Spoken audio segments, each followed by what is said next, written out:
សួស្តីបងប្អូនទាំងអស់គ្នា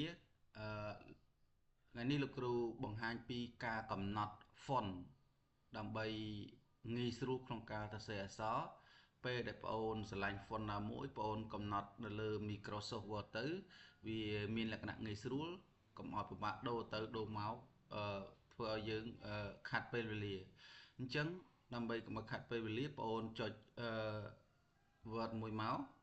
បាទ Microsoft Word បន្ទាប់មកបងប្អូនចុចកន្លែង blank document ដូចវីដេអូមុនដែរបាទអញ្ចឹងដើម្បីកំណត់ font ថាតើពេលដែលបងប្អូនបើកទៅបងប្អូនឆ្លាញ់ font អី font ខ្មែរសៀមរាប font OS បាត់ដំបងឬ font ខ្មែរមូល័យបងប្អូន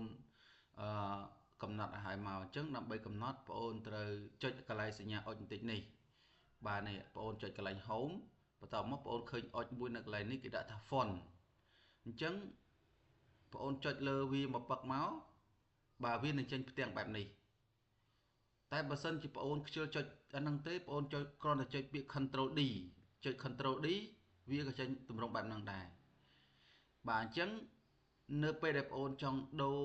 font កំណត់ font អក្សរបរទេសជា Times New Roman ឬក៏ font ខ្មែរបងអូនស្វែង font ណាមួយឥឡូវនៅផ្នែកខាងលើនេះបងអូនយក Times New Roman មកពេលដំបូងបងអូនចុចមកវាអត់មានចាញ់អញ្ចឹងទេអញ្ចឹងបងអូនវាយពាក្យ Times New Roman ទៅវានឹងលោតពាក្យអក្សរនឹងមកឲ្យហើយបាទបន្ទាប់មកទៀតបាទនេះបើសិនជាចេញបែបនេះបងអូនចុចវាយអក្សរត្មងទៅ Times បាទ Times បាទ New Man អញ្ចឹងបងអូនចុចកន្លែងច្រោះនេះមកហើយវានឹងឃើញហើយបងអូនរើសយកមកបន្ទាប់មកបងអូនមកមើលកន្លែង font style នេះបាទ font style នេះវា rectangular ហើយចំនួន size វាគឺយើងយក12បាទយើងចុចលើយក12មកបន្ទាប់មកយើងមកមើលកន្លែង complex script បាទ complex script font នេះយើងយកជាភាសាខ្មែរបាទបើយើងថាស្រឡាញ់ខ្មែរបាត់ដំបងយើងយកខ្មែរបាត់ដំបងមកបើថាយើងយកខ្មែរបុកគោយើងយកខ្មែរបុកគោ